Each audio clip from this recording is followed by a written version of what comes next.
నా దగ్గర 7 గడియలు సెలవు తీసుకొని మీ అన్నలే చెడ్డ చెడికి వెళ్ళావుతామా ఇంత ఆలస్యంగా ఎందుకు వచ్చావు అక్కడ ఏమి జరిగింది సమాచారం నాతో తెలుపవమ్మాట అలాగే తెలుపుతానమ్మా అలాగే నీ దగ్గర 2 వర్షాల బంగారు పొలం చేత పెట్టుకొని మా అన్నగారు 7 మంది వేసిన తులసిని వెళ్ళానమ్మా అక్కడ గెలుమ 16 గెలుమ తిరిగాను కేకలేసి గువ్వలు తోలానమ్మా నా యొక్క కుడి చేతి అస్తంతో గువ్వలు తోలి ఎడమ చేతి అస్తంతో కూడా ఎగరతోలేనమ్మా అయినా కూడా అక్కడెక్కడే కర్ర మూడు కనిపించలేదు అక్కడ ఎక్కడే కానీ ఒక్క కర్ర కూడా మూడు కాలేదమ్మా కాలేదమ్మా అయినా ఏం చేస్తావు మళ్ళా అందు తూర్పు ఉత్తరం దక్షిణం అవునా 3 వైపులా కూడా పంచునమ్మా 3 వైపులా పార్చేస్తాం అప్పటికి కూడా కర్ర మూడు కనిపించలేదమ్మా అప్పటికి కూడా ఎక్కడే ఒక్క కర్ర కూడా మూడు కాలేదమ్మా కాలేదమ్మా అయినా అందు పరమట భాగం పారిచుడగా ఆ పరమట భాగం మాత్రం పార్చుడుగా మా అన్నయ్య బట్టి మధ్యలేశ్వర స్వామి చిలక అవతారంతో వచ్చి 7 కళ్ళు పెట్టాడమ్మా చిలక అవతారంలో వచ్చి 7 కళ్ళు మూడు పెట్టి వెళ్ళాడు అవునమ్మా అయినా ఆ యొక్క 7 కళ్ళు నీవు ఏం చేసావు మాత ఆ 7 కళ్ళు వచ్చేసి నా యొక్క చిన్న చిన్న చేతులతో వీరలు తెలిసి బెండు జోడించి మట్టి నేతలు మా నేతలు తయారు చేసి ఆ యొక్క చిలకల కొల్లారంలో పడి తయారు చేసినమ్మా ఆ 7 కళ్ళతో వీణులు చేసి బెండుగా తయారు చేసి ఈ యొక్క చిలకల కొల్లారుగా తయారు చేస్తావు అవునమ్మా అయినా ఈ యొక్క చిలకల కొల్లారుడికి ఆయుష్లు ఎలా వచ్చాయన్నమాట ఆ యొక్క చిలకల కొల్లారంలో ఆయుష్లు ఎలా వచ్చాయంటే అవునమ్మా 7 మంది మా అన్నగారిని మీ అన్నగారిని 3 దేవతలను నా మనమ్మన వేడుకొనగా నీ మనసారా వేడుకున్న తర్వాత ఆ యొక్క చిలకల కొల్లారంలో పండికి ఆయుష్లు వచ్చాయమ్మా ఈ చిలకల కొల్లారుడికి ఆయుష్లు వచ్చాయి అవునమ్మా అయినా ఆ యొక్క చిలకల కొల్లారంలో పండు కొలువు తీరి మీరున్న అద్దాల మేడకు వచ్చాక ఇంత ఆలస్యమైనదమ్మా అమ్మమాట నీవు చేసిన ఈ పనికి నా మనసు ఎంతగానో సంతోషించిందమ్మమాట అయినా ఈ చిలకల కొల్లారులో కొలువాయి నేను ఉండే అద్దాల మేడకు వచ్చావు కదా అమ్మమాట అయినా నీవు చేసిన పనికి నా మనసు ఎంతగానో సంతోషింది కనుక అవునమ్మా ఏదైనా ఒక్క చిన్న వరం ఇచ్చారు ఏదైనా ఒక్క వరం కోరుకోమాట ఏ వరం కోరుకున్నా కాదనకూడదమ్మా ఏ వరం కోరినా కాదన్నమాట ఏది కోరుకున్నా కూడా కాదనకూడదు ఏది కోరుకున్నా కాదన్నమాట అలాగే కోరుకుంటానమ్మా అలాగే కోరుకో గోవిందరాయ వైకుంఠవాస గోవింద హరే రామ రామ రామ రామ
ఒక్క పొద్దులు కదమ్మా అవునమ్మా మాట మరి ఈ రోజు కూడా శనివారం కదమ్మా శనివారం కనుక నేను పుట్టింది కూడా శనివారం కదమ్మా అవునమ్మా మాట ఆ యొక్క చిలకల్లి కొల్లారి అంశల బండ్లు కొలువు తీరి కొలువు తీరి మన యొక్క పావుగడ పట్టణమంతా కూడా వీధి 16 వీధులు ఊరి మీద వెళ్ళాలని నా మనసులో కోరికమ్మా ఈ పావు గుండ 16 వీధులు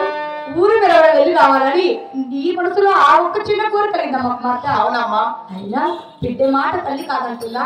అలాగే ఊరి మీద వెళ్ళాలంటే నీవు చెప్పిన విధంగా అలాగే పంపిస్తానమ్మా మాట అలాగేనమ్మా